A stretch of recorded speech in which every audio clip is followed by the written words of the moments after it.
Ayun, oh. Napakasarap na ulam nito. Ginataang munggo sa kalabasa with cabbage. Dahil walang malunggay, cabbage na lang i-replace ko. Ito yung ating gata, oh. Ayan, oh. Ito yung coco milk natin ginagamit. Dahil walang original, dilata.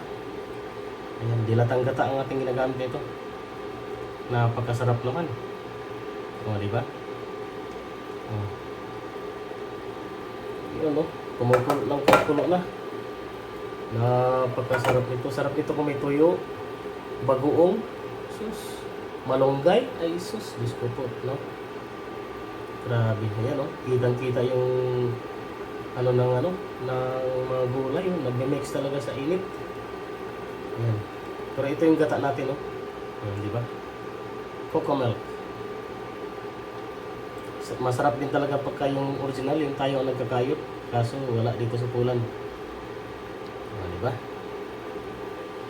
Yan na lang, para na lang, para makakain tayo ng mga pagkain Pinoy. Masarap din naman. So ayan, good luck to you. Good luck sa ating ulam for 2 days.